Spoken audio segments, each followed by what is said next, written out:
Dia sangat dekat dengan kita, tapi kitalah yang jauh darinya. Ini kalimatnya agak paradoks, tapi kenyataannya memang begitu. Allah itu sangat dekat dengan kita, cuma kitalah yang jauh darinya.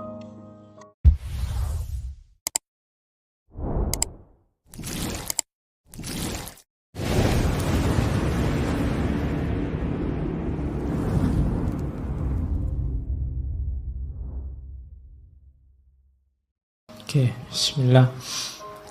Assalamualaikum warahmatullahi wabarakatuh. Bismillah, kita lanjutkan ngaji kita. Malam hari ini kita ganti sesi. Oke, selanjutnya yuk kita awali bagian pertama, madah, pujian dan doa. Ini para ulama zaman dulu kalau nulis kitab selalu diawali dengan doa dan pujian. Kalau kalian mungkin yang mahasiswa kan tidak ada itu. Bagian awal skripsimu bukan doa tapi moto. Terus isinya untuk ibunya anak-anakku di masa depan kan. Iya. Padune belum ada yang dipersembahin terus. Isinya begitu. Mbok ya diganti doa saja. Diganti pujian pada Allah. Oke, kita lihat ya. Ini saya potong ya, pujiannya panjang. Kalau ada titik-titik berarti ada yang saya potong. Tidak mengurangi gagasan utamanya insya Allah. Segala puji baginya. Setelah itu ya, amma ba'du. Ini panjang puji-pujian pada Allah, terus amma ba'du. Adakah engkau kira mudah saja untuk sampai pengetahuan kerohanian? Itu bagaikan keberanian menghadapi segalanya. Jadi mungkin teman-teman kemarin ngaji spiritual di bulan ini itu kan materinya macam-macam itu. Dipahaminya mudah. Tapi jangan dikira itu mudah. Karena untuk menjalankannya memerlukan keberanian yang sangat besar. Tidak banyak orang berani seperti Syekh Athor tadi meninggalkan kemewahannya, meninggalkan kenikmatan hidupnya. Maka kata beliau, apakah kau kira mudah saja sampai pada pengetahuan kerohanian? Itu bagaikan keberanian menghadapi segalanya. Wahai kearifan, engkau tak lebih anak susuan. Sedangkan akal budi mereka yang berpengalaman pun bisa salah jalan. Ini kata-kata ini mengindikasikan perjalanan spiritual itu tidak semata-mata konsep teori dan akal. Jadi tidak ada gunanya kearifan-kearifan tinggi kalau orangnya tidak berjalan. Kalian menghafalkan teori-teori tasawuf yang luar biasa, mungkin wahdatul wujud, itihad, macam-macam. Gunanya apa kalau kalian tidak jalan? Konsep-konsep teori-teori ini seperti peta. Apa gunanya peta, apa gunanya GPS kalau kalian tidak melakukan perjalanan? Wong melakukan perjalanan pun bisa salah jalan. Sedangkan akal mereka yang berpengalaman pun bisa salah jalan. Bahkan kalau sudah berjalan pun ya, apa jaminan bisa sampai? Bagaimana aku, kata beliau, si dungu ini. Ini yang didungukan dirinya sendiri ya, bukan orang lain. Bagaimana aku si dungu ini dapat sampai ke hakikat? Dan kalaupun bisa, bagaimana aku bisa memasuki pintunya? Ini kesadaran bahwa aku ini lemah. Paragraf kedua ini yang menegaskan perjalanan ini nanti sebagian besar adalah pertolongannya Allah. Kalau hanya mengandalkan diriku, tidak akan mampu. Dan paragraf terakhir di bagian pembukaan madah dan doa sahabat, kita sama bertetangga. Aku ingin mengulang-ulang pembicaraanku pada siang dan malam agar kalian tidak sejenak pun menghentikan keinginan mencari kebenaran. Jadi ini menegaskan visi atau misi beliau. Beliau ya mungkin punya murid, melakukan kajian sampai nulis kitab. Ini mengulang-ulang pembicaraan. Temanya ya itu-itu saja sih, tapi diulang-ulang. Kenapa? Agar kita tidak lupa bahwa kita punya misi kebenaran. Biar hidup kita tidak asal-asalan saja.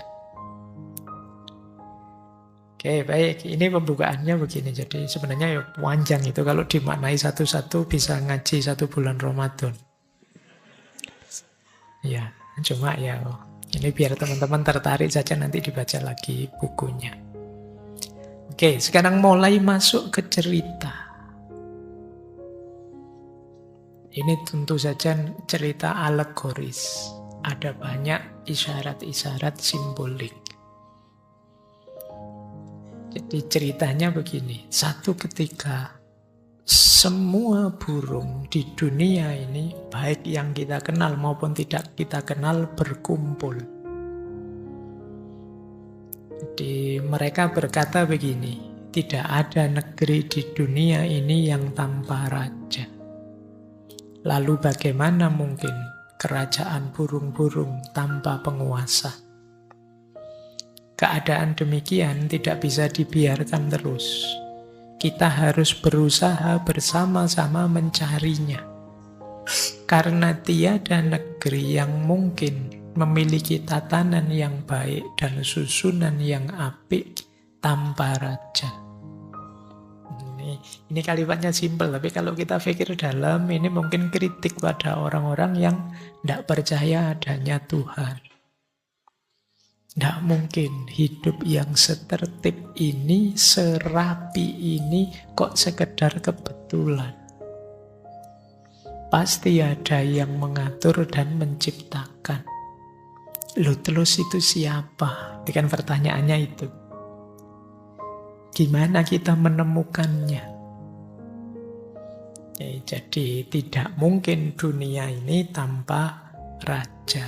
Mereka bertanya-tanya, sampai kemudian datanglah burung yang kita kenal, yang kisahnya masuk dalam Al-Quran bersama Nabi Sulaiman, burung hudhud.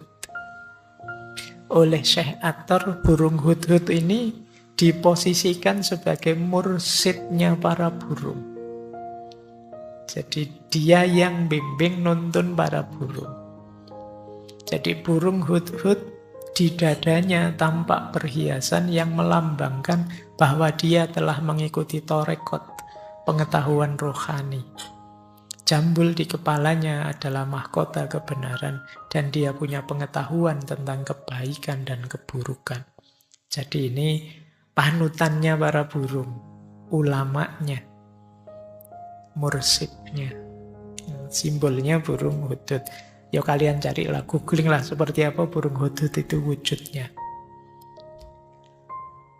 Nah, terus ceramah dia di depan para burung yang sudah berkumpul.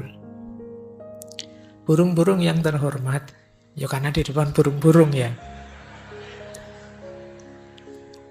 Ya karena kalimatnya begitu, memang banyak burung.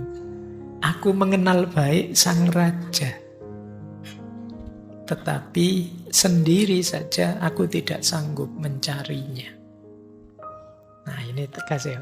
Aku pinter sih, ilmuku tinggi, aku ngerti macam-macam, tapi tanpa bantuan orang lain, aku tidak sanggup. Aku ini lemah. Jadi sudah diangkat jadi walinya para burung, ulamanya para burung, tetap tidak sombong, sadar diri. Tinggalkan keseganan kalian, kesombongan kalian, dan keingkaran kalian. Jejakkan kaki kalian di tanah dan melangkahlah ke istana raja. Kita punya raja sejati, dia tinggal di balik gunung Kaf, namanya Simurah. Mungkin teman-teman pernah sering dengar istilah ini ya. Kalau di ilustrasinya, si murah ini digambarkan seperti burung finik. Dan dia adalah raja segala burung. Ya ini simbolik ya, alegoris. Untuk menggambarkan yang kita sebut sebagai Tuhan. Dia sangat dekat dengan kita, tapi kitalah yang jauh darinya. Ini kalimatnya agak paradoks, tapi kenyataannya memang begitu.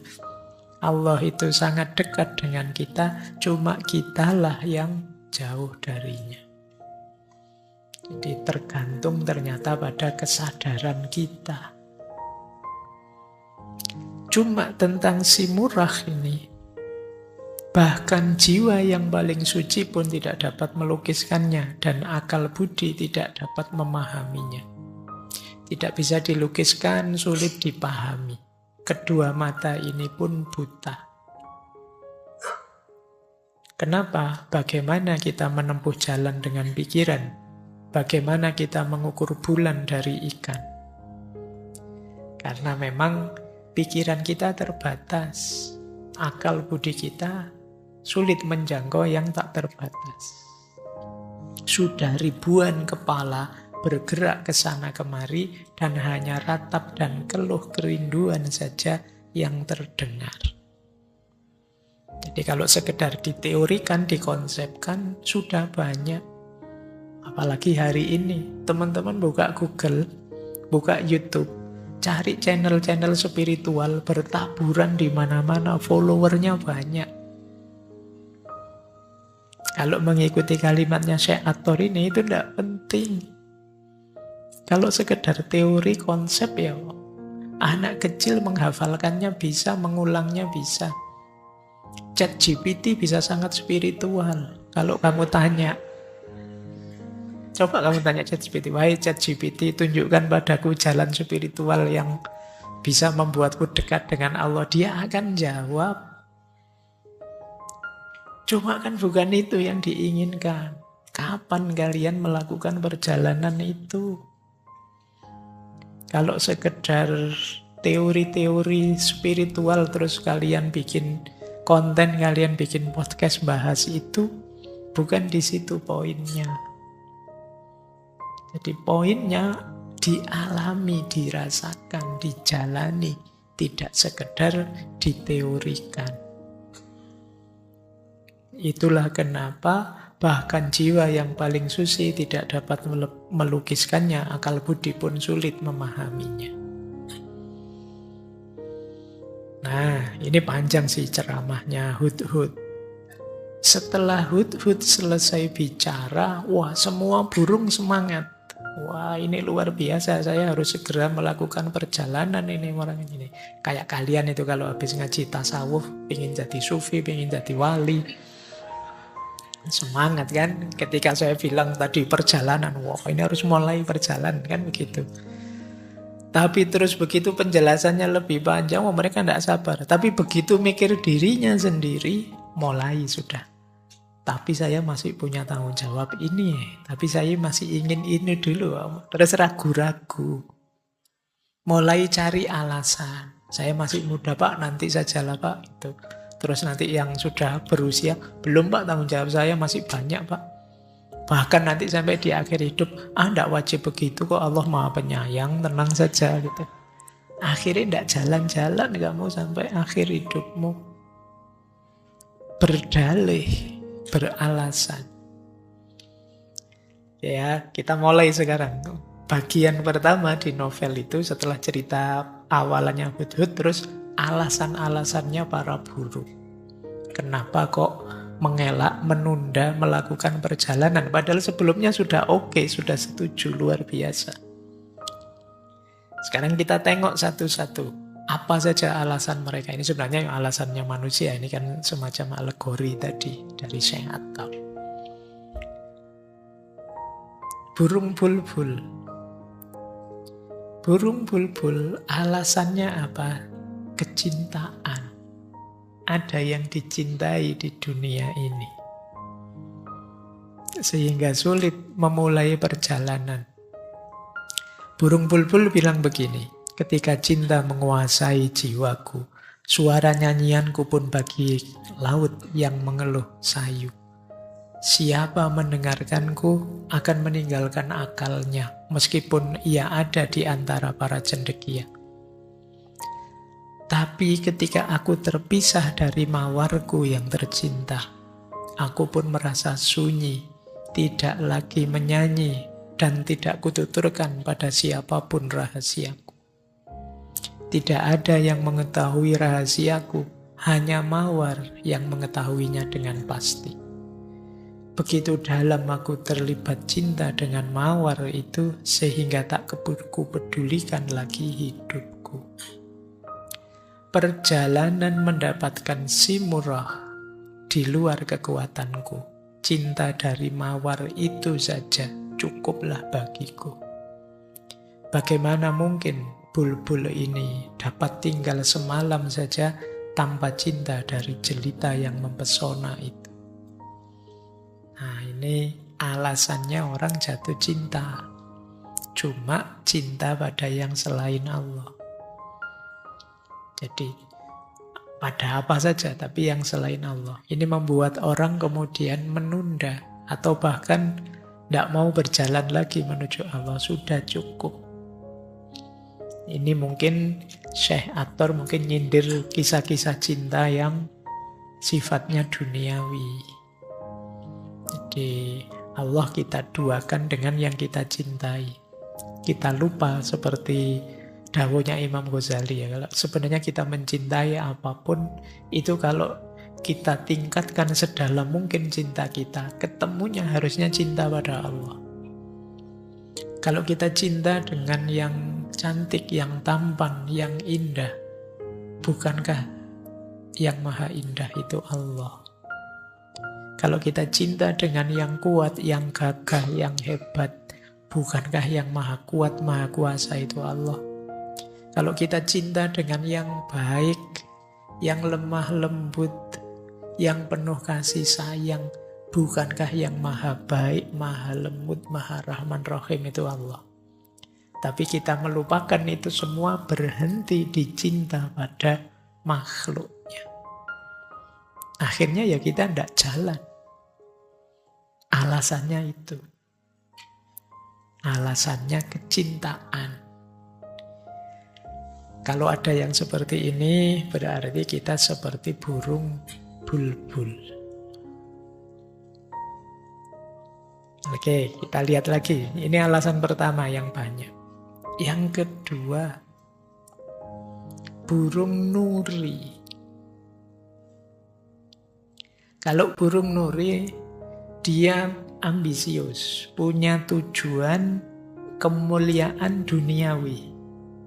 Meskipun mungkin melalui fasilitas ukhrawi. Alasannya nuri begini. Sebenarnya setiap alasan ini panjang ya, cuma ini saya potong intinya saja. Begitu menawannya aku, sehingga manusia keji yang berhati besi mengurungku dalam sangkar besi. Terikat dalam penjara ini, aku pun merindukan sumber air kebakaan yang dijaga oleh Khidir. Seperti dia, aku pun berpakaian hijau, sebab aku ini Khidir di antara burung-burung. Ya, Nabi Khidir itu artinya hijau. Aku ingin pergi ke sumber air ini, tetapi bagaimana ngengat tak berdaya mengangkat dirinya ke sayap si murah yang perkasa. Mata air Khidir cukuplah bagiku. Jadi dia ini sering ditangkap orang, ditaruh di sangkar. Makanya dia ingin punya kesaktian, punya kekuatan, punya daya seperti Khidir. Ini saja sih yang dia inginkan, bukan Allah. Aku ingin hebat, aku ingin luar biasa, aku ingin mencapai ini, mencapai itu. Itu saja. Kok tidak sekalian menginginkan si murah? Itu tadi kalimatnya dia. Bagaimana mungkin ngengat itu ya mungkin binatang rayap, binatang tak berdaya. Bisa sampai ke si murah yang perkasa. Sudahlah, siapalah aku ini. Mata air Khidir saja cukup sudah. Ini kayak mungkin kalian, ya Allah ndak tinggi-tinggi ingin engkau, ingin apa, sudahlah yang penting aku kaya saja, alhamdulillah ya Allah. Nah, itu nuri. Jadi kamu ndak sadar yang kamu minta. Jadi tujuan-tujuan duniawi. Baik, ini apa saja itu ya mungkin termasuk yang kita anggap tinggi, kita anggap luar biasa. Bahkan nuri ini kan tujuannya ingin seperti Nabi Khidir. Tapi itu pun duniawi targetnya. Baik, kita ingat ya, semoga kita bisa mengalahkan diri kita. Tidak seperti Nuri yang kalah oleh ambisinya. Kita lanjutkan. Sekarang burung merak. Burung merak ini menarik. Dia merasa bahwa aku ini indah, aku ini hebat, sering dipuji orang, sering dimuliakan orang. Cuma di situ kemudian dia merasa terjebak. Aku selalu berharap agar ada penunjuk jalan yang bermurah hati, mau menuntunku keluar dari tempat yang gelap ini dan membawaku ke rumah-rumah besar yang tegak berdiri. Aku tidak mengharapkan sampai pada sang raja, cukuplah bagiku sampai gerbangnya saja. Bagaimana dapat aku harapkan diriku berusaha sampai ke hadapan si murah? Karena aku telah tinggal di surga. Tak ada keinginanku yang lain kecuali tinggal di sana. Tiada yang lain lagi yang berarti bagiku. Jadi surga jadi tujuan, bukan Allah. Ini juga dikritik oleh Syekh Aktor, seperti merak. Surga itu hadiahnya Allah untuk kita, bukan tujuan kita. Rewardnya Allah untuk kita, bukan target perjalanan kita. Maka kalau kita diminta niat apapun, itu kan selalu niatnya lillahi ta'ala. Semuanya untuk Allah. Saya sering pakai istilah, kalau kita menuju Allah dan diridhoi oleh Allah, pasti kita dapat surga. Tapi kalau kita terdistraksi oleh surganya, khawatirnya kita lupa pada Allah. Makanya ada cerita terkenal sekali dari Robi'ah itu kan, satu ketika dia membawa timbal besar yang isinya air, dia mau kemana? Mau ke neraka. Mau saya padamkan api neraka itu biar orang-orang enggak ibadah kok niatnya surga, takut sama neraka. Ini sebenarnya ya, kisahnya mesti bikinan, tapi pesannya adalah kita jangan terdistraksi oleh itu. Tujuan utama perjalanan kita Allah. Karena kita ini rumusnya ilaihi roji'un. Kembali kepada Allah. Nah, kalau kita kan memang lebih membayangkan kenikmatan surga, akhirat itu. Jadi di bayangan kita, wah besok saya bisa makan enak sak kapoke, ndak usah bayar. Di sana saya bisa rebahan sak kapoke, terus seneng-seneng sak seneng. Kok isinya begitu terus di pikiranmu. Jadi bayanganmu surga itu tempatmu balas dendam setelah di dunia menahan. Nah, ini dikritik oleh Syekh Aktor. Seperti merak. Yang ngapain saya harus ketemu si murah segala kalau sudah dapat surga. Baik, ya ini mungkin levelnya belum nyampe ke kita ya. Kita masih perlu diiming-imingi untuk dekat pada Allah. Kita lanjutkan. Ini menghalangi kita untuk menuju Allah. Ada lagi seperti itik bebek. Apa yang menghalangi itik menuju Allah? Kata-kata itik begini, setiap saat aku melakukan sesuci yang menjadi kewajiban, lalu di atas air aku bentangkan tikar sembayang. Burung mana yang dapat hidup dan bergerak di air seperti aku? Di antara burung-burung, aku petobat yang berpenglihatan jernih, berpakaian bersih, dan aku hidup dalam unsur yang suci. Tidak ada yang lebih bermanfaat bagiku kecuali air, karena di sana aku dapat makananku dan kumiliki pemukimanku. Begitulah, karena aku hanya berurusan dengan air, mengapa pula aku harus meninggalkannya? Bagaimana aku dapat melintasi lembah dan terbang mendapatkan si Murrah? Mana mungkin macam aku ini yang sudah cukup dengan air merasa rindu untuk bertemu si Murrah. Jadi alasannya Itik, kenapa kemudian dia tidak mau melakukan perjalanan pada Allah? Dia terjebak, terjerat oleh rutinitas hidupnya di atas air. Termasuk rutinitas ibadah. Makanya tadi di awal kan dia bersuci dengan air, membentangkan sajadah tempat sholat di atas air, dan siapa yang bisa kalau bukan aku. Itik itu kan tidak tenggelam kalau di air. Nah, ini sindiran bagi orang yang terjebak oleh rutinitas formalitas hidup, termasuk formalitas ibadah. Jadi mencukupkan diri dengan aspek rutin dan lahiriahnya peribadatan. Ya, bersuci luar biasa, ibadah harus, tapi kan dia tidak tujuan dalam dirinya. Ibadah itu bagian dari perjalanan kita menuju Allah. Nah, ini kelompoknya Itik. Ini nanti jadi bahan muhasabah kita ya. Nanti teman-teman kalau pulang coba dicek. Saya itu termasuk merak, apa Itik, apa gitu ya. Semuanya jenis burung-burung karena ini musyawarah burung. Kita lanjutkan. Masih ada lagi ayam hutan. Ayam hutan termasuk hewan yang agak rendah diri kalau di situ. Dia bilang begini, wahai sahabatku, lihatlah bagaimana aku hidup. Mungkinkah membangunkan makhluk yang tidur di atas batu-batu dan menelan kerikil? Hatiku luka karena 100 duka, sebab cintaku ke batu-batu mulia telah menambatku ke gunung.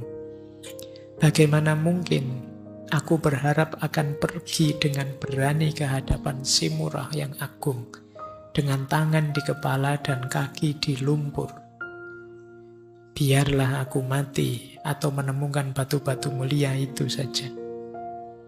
Jadi ini termasuk yang merasa, ndak levelku pak. Ndak makom saya pak, saya masih rendah pak, sudahlah. Saya cukup dengan yang biasa-biasa. Saya cukup dengan uang saja pak, saya minta harta saja pak, saya minta senang saja pak. Itu jatahnya para wali, itu jatahnya orang yang tinggi. Makom saya masih awam, biarlah jadi awam saja. Ini gayanya ayam hutan. Sebenarnya tidak masalah kita ada di makom awam, tapi ketidakmauan kita naik level itu yang masalah. Ketidakmauan kita untuk meningkat. Nanti sebentar lagi puasa itu mesti ada ceramah, puasa awam, puasa khawas, dan khawasul khawas. Biasanya kalau ditanya teman-teman puasanya di mana? Awam pak. Sejak puluhan tahun yang lalu ditanya ya jawabannya awam. Loh kapan kita naik kelas puasanya? Tidak masalah sih orang di awam kalau memang kenyataan dirinya begitu. Tapi pernah tidak sih kita berikhtiar naik level? Sudahlah pak, makom saya memang di situ. Ini namanya nyerah, seperti ayam hutan tadi. Gimana saya bisa terbang setinggi itu? Sudahlah, saya cukup dengan batu-batu saja. Ini gayanya ayam hutan. Kebalikannya ayam hutan ada humai. Humai itu badannya singa, kepalanya Raja Wali, ada sayapnya. Teman-teman bisa membayangkannya ini. Itu humai. Dan ini dia luar biasa. Maka dia bilang begini, aku bukan burung seperti kalian. Telah kujinakkan anjing nafsu. Raja-raja diangkat karena pengaruh bayang-bayangku. Tetapi orang-orang yang berwatak pengemis tidak suka padaku. Bagaimana orang dapat memalingkan muka dari diriku yang melahirkan raja-raja melalui bayang-bayangku? Setiap orang mencari perlindungan di bawah naungan sayapku. Ini sebenarnya mungkin Hume ini kan sering dipakai simbol raja-raja. Jadi dia binatang yang agung, yang luar biasa. Kalau istilahnya Durkheim mungkin ini sering jadi totem. Jadi media persembahan. Jadi dia merasa besar, merasa tinggi. Masihkah aku perlukan persahabatan dengan si murah yang besar itu? Bila kemuliaan sudah ada padaku karena sifat pembawaanku. Aku sudah besar kok, aku sudah luar biasa kok tanpa harus dekat dengan si murah. Ini Hume. Jadi akhirnya ya dia tidak melakukan perjalanan. Karena dia merasa sudah tinggi. Ini halangan juga. Terus, ada lagi Raja Wali. Garuda. Garuda tidak gerak-gerak, tidak maju-maju karena merasa nyaman. Kata dia, karena Garuda itu biasanya jadi peliharaannya raja-raja. Aku yang senang menyertai para raja, tidak mengacuhkan makhluk-makhluk lain. Kututup mataku dengan peci agar aku dapat bertengger di tangan raja. Aku amat terlatih dalam sopan santun dan menjalankan pertaraan. Pertaraan itu tirakat, seperti petobat, agar bila dibawa ke hadapan raja, aku dapat melakukan tugas-tugas seperti yang diharapkan. Mengapa aku harus bertemu si murah meski dalam mimpi? Mengapa begitu saja aku harus bergegas kepadanya? Aku tidak merasa terpanggil untuk ikut serta dalam perjalanan ini. Aku puas dengan sesuap dari tangan raja. Istananya saja sudah cukup bagus bagiku. Tidak ada keinginanku yang lain kecuali melewatkan hidupku penuh kegembiraan dengan cara begini. Baik melayani raja maupun dengan berburu menurut kesukaannya. Jadi Raja Wali karena sudah nyaman, punya pelindung, hidupnya enak, sudah tidak ingin apa-apa lagi. Ini yang sudah makmur, tentram, nyaman, sejahtera, biasanya kalau diajak macam-macam sudahlah, nyari apa lagi sih? Wong hidup sudah enak begini. Nah ini tipe Raja Wali yang mencari kenyamanan hidup. Terakhir, ini saya jadikan satu yang lari dari perjalanan spiritualnya. Ada bangau, ada burung hantu, ada burung gereja. Tiga-tiganya enggan melakukan perjalanan karena konsep dirinya yang rendah. Cara memahami dirinya sebagai makhluk yang rendah. Makanya dia tidak mau berjalan. Bangau misalnya bilang begini, bagi makhluk seperti aku, gairahku terhadap laut cukuplah sudah. Aku tidak kuat untuk pergi mencari si murah, maka mohon dimaafkan. Mana mungkin makhluk seperti aku ini, yang hanya mencari setitik air, dapat mencapai persatuan dengan si murah. Ini merasa, siapalah aku, tidak mungkin lah, mosok bisa saya bersatu dengan si murah. Burung hantu juga begitu. Aku memang percaya bahwa cinta terhadap si murah itu bukan dongengan. Karena cinta yang demikian tidak dihayati oleh mereka yang tak peduli. Tetapi aku ini lemah dan pasti jauh dari cintanya. Karena aku masih mencintai harta dan reruntuhan yang sisa-sisa. Ini kayak orang yang bilang, aku ini jelek, terus titik. Aku ini jahat, terus titik. Kan harusnya kalau sadar bahwa aku jelek, aku jahat, lalu terus gimana? Memperbaiki diri tentu saja. Berjuang untuk keluar dari siklus kejahatannya, kan begitu. Tapi kita sering dengan alasan pasrah, dengan alasan terserah Tuhan saja. Sampai kadang yang jelek-jelek pun kita mengkambing hitamkan Tuhan. Ya Tuhan nakdir saya jadi orang kayak gini, mau apa lagi Pak? Itu kan sering begitu. Jadi kamu kok nilaimu jelek, mesti kemarin males. Ya mungkin kehendaknya Tuhan begitu Pak atas diri saya. Nah, ini kita sering, itu namanya kamu mengkambing hitamkan Tuhan. Ini sama seperti burung hantu tadi. Aku ini lemah kok. Sudahlah, saya ya memang pinginnya harta saja kok, asal kaya saja sudah. Itu burung hantu. Burung gereja juga begitu. Bagaimana mungkin makhluk lemah seperti aku ini berusaha mendapatkan si murah? Burung gereja tidak akan bisa berbuat demikian. Tidak kurang mereka di dunia ini yang mencari persatuan itu. Tapi makhluk semacam aku ini tidak selayaknya. Aku tidak ingin memulai perjalanan sesusah itu untuk mencapai sesuatu yang tidak mungkin aku capai. Jika aku harus berangkat menuju istana Simurah, aku akan binasa di tengah jalan. Ini sudah konsep dirinya rendah, underestimate sudah, tidak percaya diri sudah. Padahal kesempatan hidup hanya sekali. Kita kehilangan momen untuk sampai ke titik hakikatnya hidup.